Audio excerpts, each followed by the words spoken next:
Wala na bang iba? Sige, sir. Okay. Admittedly, mga pupils ko, the best years of my life, my teaching life, I spent it in Tinajeros. Alam nyo, 37 years ako sa teaching profession.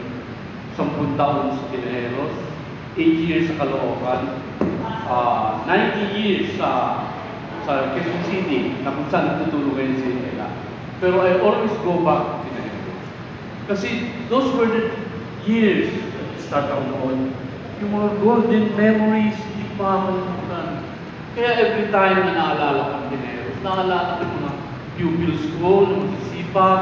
Kayo yun, palakpakan niyo yung sarili niyo. At saka, ang disiplina noon, kahit na napakatindi, ang mabait talaga. Kung pa ako sa Caloocan, sa Quezon City, ang layo ng Tinajeros. Kaya sabi ko sa sarili ko, naalala ko kaya ako mga gusto. Every time, usually, madalas doon nag-abroad kami kasi alam niyo naman na-discovery ako ng Barangay Falklands Group na kumanta at saka nag-MC. So, 8 years ako nag-travel all over the world. Kaya na-enjoy ko talaga ang teaching profession. Pero, I always go back to Tinajeros. Hindi ko kayo makakalimutan. Yeah! Hindi ko stand for. Kasi, yung sincerity ng mga pupils ko noon, napakaganda. Kaya sabi ko nga kay Ella, mag-aral ka mag-teaching kasi ang teacher, kahit hindi yumaman, yung misyon ninyo, dala-dala nyo ang pagtanda. Maalala kayo ng mga pupils nyo. Kita ko nyo ngayon, naalala nyo ako. Yes. Palakpakan nyo naman ako.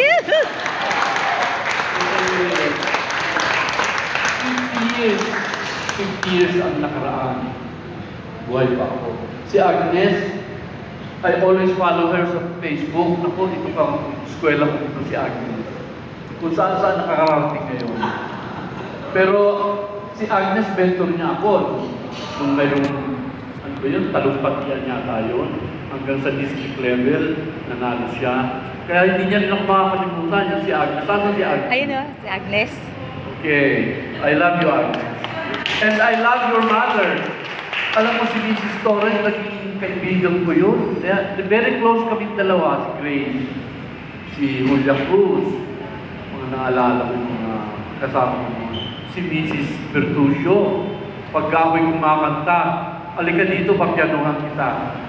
So all those memories, hindi ko makakalimutan. Thank you so much for having me this afternoon and gracing these 50 years. Yeah, thank you rin, sir. Thank you.